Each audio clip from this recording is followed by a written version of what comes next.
What's up with that?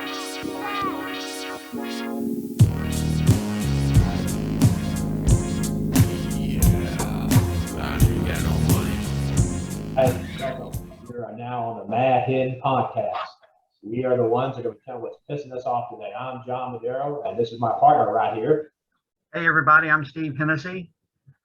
Yeah, we've been friends for a long time, and we're musicians and working the day jobs, different things, and we just thought we'd talk about some things that are kind of pissing us off. So we're going to dive right into it. Steve, did you see the presidential speech last night?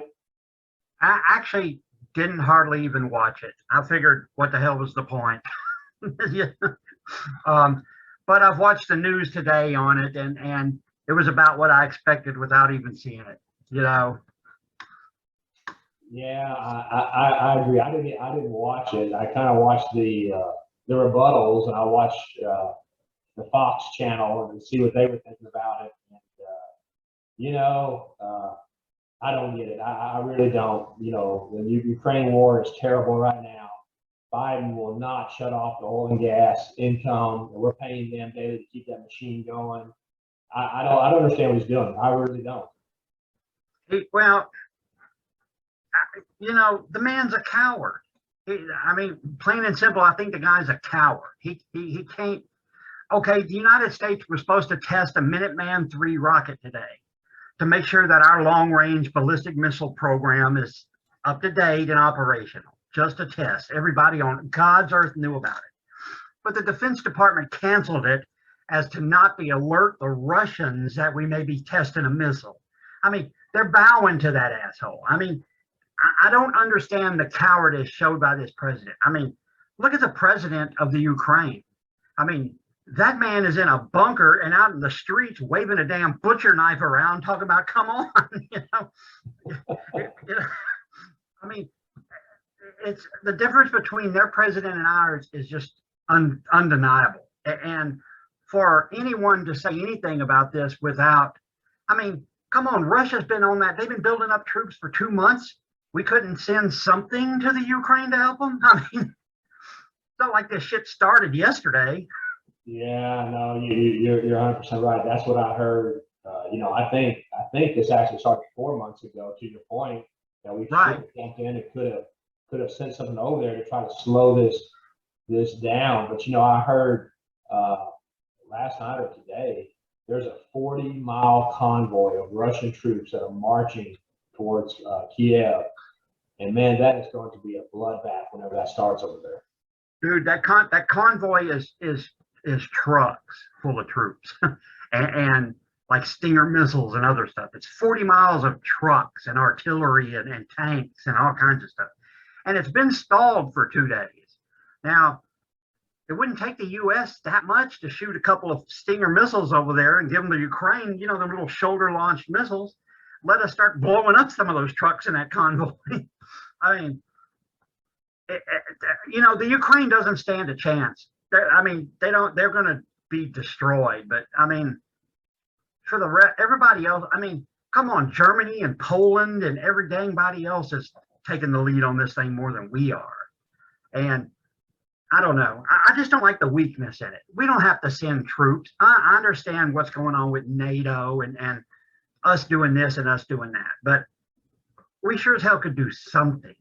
How many people you think have died in this war already? God, they're targeting civilians. Yeah, I've seen some of the footage where the civilians, the kids have been killed. The president is trying to show force to protect. Let me ask you a question. Do you think this would have happened if Trump was still in office? No, I think Trump might have done the same thing. We probably wouldn't have sent troops in there.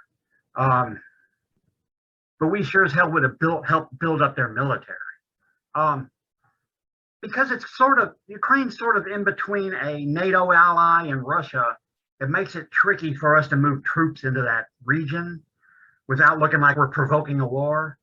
But on the other hand, you just don't let them sit there and do nothing. I think Trump would have sent everything we could send to them.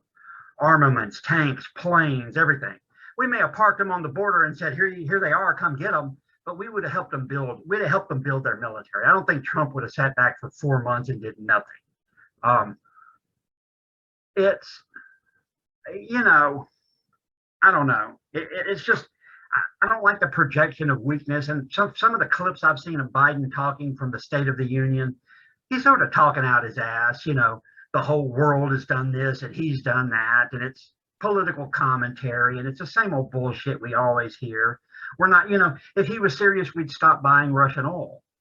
You know, why in the hell are we doing that still? Well, he won't remove the sanctions on the oil and gas industry right now. There's no permits you can get in New Mexico. There's no Keystone pipeline that has been shut down. Right. He is not allowing us to provide the energy that the United States can provide for themselves. And he's sending, I can't think what the number was. It was $1 billion something worth of money to Russia for their oil. When we've got it here, we can ramp up production. Yeah. It makes Yeah. no sense. We're financing Russia's military to attack a sovereign country. I mean, basically, I mean, you know, it's, you know, maybe Putin's pissed off at the Ukraine because he wants them back. You know, I think Putin's trying to rebuild the USSR, but the Ukraine has kind of proved already they're not part of that. You know, they've been wanting to be a part of NATO. They just don't qualify for all of it yet. They don't want to be run by a damn communist dictator, and for another country to attack a sovereign country like that, and for the U.S. to sit by. I mean, I thought we were all about democracy and all that shit, but apparently we're not. Only when it fits into what we want to do. Good point. I'm kind of like you on that with Biden and his oil. You know, it's just, I mean, goddamn, Germany's cut the oil off, and they depend almost 100% on Russian oil, and they cut it off. You know, it makes no sense to me. The thought process behind what we're trying to do over there. It really doesn't. And I think, I could be wrong, the next couple of days when that convoy gets there, it's going to be a bloodbath in the Capitol. And it's going to be sad to watch. Yeah. Yeah, they're going to kill everybody. I mean, if they're going around now, I mean, every picture you see on TV, it looks like they're blowing up apartment complexes and stuff. I mean, you know, they're deliberately, which, by the way, is a war crime. I mean, you know, it's a Geneva Convention violation to blow up civilians. You know, I thought Democrats were all for civilians. I thought they were all for the, you know, we can't target this and that. I mean, it's, you know, if it's one thing, if it's not one thing, it's another one with them. It's just, let's just show how damn weak we are. Sanctions, he says sanctions. Everybody's trying to say sanctions work, but long-term sanctions don't work. When has Putin ever been afraid of sanctions? No, you know, never. You know, Trump slapped sanctions on him way back in the first. Remember when they went into the what was that little country right below the Ukraine? I can't even think of it now. That little small country they invaded right after Trump became president. I can't think of it at all. But when they went in there, they slapped sanctions on them. But that really didn't do anything. They're afraid of Putin because Russia's a nuclear power. That's all it is. Well, I'll tell you another problem with this too is gas prices. I mean, my gosh gracious, it was $3.30 a gallon a couple of days ago when I filled up, and I've heard projections it's going to be $4.50. So we got this oil problem with buying oil from Russia. We can produce it here, but he won't let us produce it here. And gas prices are going up. Now he's talking about going to a strategic reserve and releasing more. That's not going to do anything. That's not going to drive the price down. What did they say? He released 60 million gallons, and then they said that'll last 3 days. 3 days. Yeah. 3 days. And it's not going to drive the price down. And let me tell you, if I was with one of those oil companies right now, man, and I had my gas stations up, I'd be getting every nickel I can because Biden won't let me drill. Okay, yeah. We gotta make our money somehow. Well, we saw oil at $98 a barrel, and we're at $3 and something. And today, oil closed at $113 a barrel. And it's, what, I forget what they averaged it. It's like for every dollar increase, it's 50 cents at the pump or something, whatever so, and this is April oil, it's always stock wise, it's always into the next month. So, it's not going to get any better in March. And it's not going to get better in April, because in March we're buying for April's oil. So, we're just going to try, and I don't know, just little clips of that State of the Union the stuff I heard was really kind of funny, inflation is we've kind of taken care of inflation, or we understand this inflation, and they don't, and I just don't think they understand anything. What's scaring them is their poll numbers and how bad they're going to lose in November. That's what's scaring them. Why do you think everybody wants to take the mask off now? Texas, we ain't had a mask on in a year and a half. But all of a sudden now every Democrat in the world looks like they're fixing to lose the elections everywhere. All of a sudden they want to rip mask off, and we're free, and we're finally out from under it. Yeah, no, and one more on this topic real quick. Let me ask you this: you think Putin's going to stop in Ukraine, or you think it's going to go down to the politics? You can go for Poland. I mean, there's all kinds of reports out there. Let me tell you something about Poland. Poland is a NATO ally. And if he puts one single troop on anywhere in Poland, that's the Third World War, buddy. They're a NATO ally. They've already alerted NATO forces, which includes the United States, and he can't do it. If he does it, it's going to be the worst fucking mistake ever, man. I mean, it's the same thing with the Baltic. I mean, those countries are NATO countries that surround Ukraine, and I think the same thing. I think he's got his eyes on Poland or the Baltics up in there. But geez, if he does that, dude, that's, I don't know if that's game over or not, but it's not going to be, that's going to invoke Article 5 of the NATO. I mean, we have to defend NATO countries, man. It's wrote into every dang law around all those NATO allies have to defend it. We don't even have a choice. That's a different kind of animal completely. Now, just in a generic war, we'll probably just whip the shit out of Russia, because of this, But if Putin does that, who's to say his crazy ass won't launch, on someone? That's what I heard, that he was getting this nuclear arsenal. He was testing them out. And I mean, really, and you're right. If you want to talk WW3, the big one, this is where this could lead if it's not resolved. I also heard that the Chinese are supposed to sort of broker some sort of peace talks. I don't know if you've heard that yet or not, but I heard that today. I haven't heard that. Chinese has always been kind of wishy-washy where they stand on issues, like the United Nations voted to put some kind of resolution on Russia, and China abstained. They didn't vote no on it, but they didn't vote yes. And China's supposed to be Russia's ally, so they didn't back them on that one. So I don't quite get China and where they stand. I kind of do. China doesn't have an army. I misspoke. China doesn't have a navy, and they don't really have nuclear capabilities, and they're not real advanced at what they do. Their navy's real weak. They have like 1 or 2 aircraft carriers, and they can't even launch planes from them half the time. So China can do what China can do, but China's not a threat. Everybody thinks they are, but they're not really a threat. They can't invade us. No way. They don't have a navy to get the people over there. Only person that can jack with us is Russia. And the only way Russia jacks with us is long-range nuclear weapons. So, it all kind of goes into Russia's hands. What would happen if Russia drops a short-range nuke on the Ukraine? I mean, I have 2 kind of schools of thought on this. Does he want the Ukraine, or is he trying to destroy them for breaking away from the Soviet Union? And my thinking is kind of leaning toward he's trying to punish them. That's why he's blasting all these civilians and houses and all this other shit. Maybe he's trying to ruin them. I mean, just level them off the face of the earth. And maybe that's why he put his nuclear forces on alert. He's going to launch a small, not an intercontinental ballistic missile, but he's going to launch a small ICBM on the Ukraine.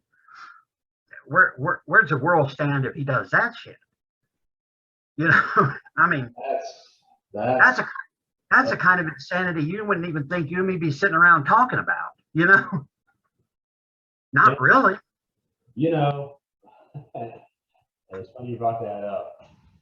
You know, in the past 2 years, let's say the past 2 years, we have fought a pandemic, we have fought COVID, we had a polar vortex down where we live here in Texas where the lights were knocked out for 45, 50 hours. People died from that. We got a Democratic president. We have a war in Ukraine going on. Gas prices are going up. And we're just two guys who are trying to get to the finish line to retire. Yeah. I mean, really, seriously, this is all we fought the last 2 years. Without getting shot. Yes, without getting shot. Yeah. So, like I said, hey guys, you're listening to Mad Hen over here. I'm John Madero. That's Steve Hennessy.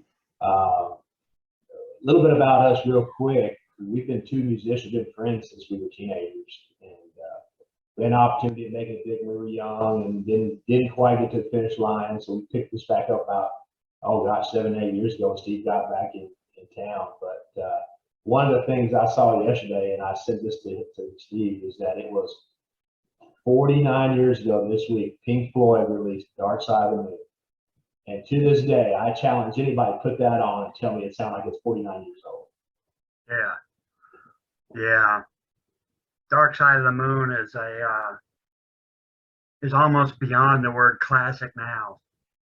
You know, you can take almost any rap head, hip hop head, country head, almost anything, and slap that Dark Side of the Moon album on, and they'll go, geez. Funny thing about that is YouTube has provided a lot of that. People get to see stuff they would probably never listen to, and you see some of that. They're listening to Great Gig in the Sky, or they're listening to Money, or some of the other stuff. But man, what an album. Dark Side, just it's hard to criticize Pink Floyd, especially almost any of their work, but Dark Side of the Moon, damn. No, I mean, you can put on Dark Side of the Moon and just leave back in the day when we had turntables or a CD now. Put it on, don't get up, don't move, let it play from first beat to the last. It is a tremendous, tremendous work of art. It is. And like I said, it was this time, 49 years ago, they released that. Man, that is amazing. Well, I'll tell you the funny thing about it is people nowadays won't know this, they won't know what it was like to actually go buy that sucker around 76, 77, when it actually came out. I remember going and buying that shit at, was it Gibson's, which was an old department store, kind of like a miniature Walmart that don't exist anymore, but had a little record section, and God, I remember going down there and buying that thing for $7, $6.50, whatever it was, and just unreal, unreal. People hear that now and they go, man, this is unbelievable. I go, can you imagine what that was like hearing it for the first time then? Yeah,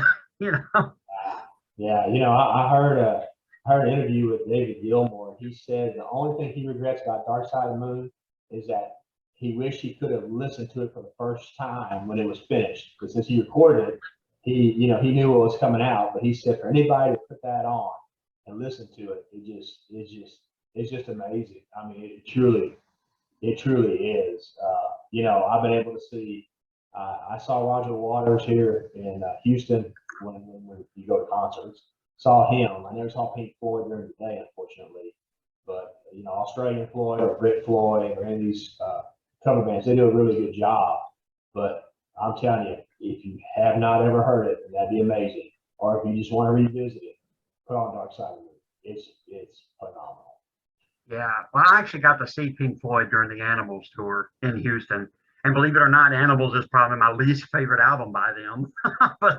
but by then, who the hell isn't going to go see Floyd if you got the chance to see him? And back then, speaking of that, man, back then I think the tickets were $12. Yeah, I think it was $12 to go see Pink Floyd back then. Nowadays, if they actually were touring nowadays, it'd probably be $600. But yeah, just a different world for music back then. No, all around, you know. it really is. It's changed. It's changed a bunch. Well, folks, I tell you what. This is our first podcast. We're trying to record this. We'll see how it all turns out. I hope you've enjoyed this. We'll be back real soon with some more new stuff and some more new topics. And just check the local news. There's about to be something out there that's pissing me and Steve off. What's up with that? I hope you enjoyed it. You guys take care. Peace out. Yeah. I ain't got no money.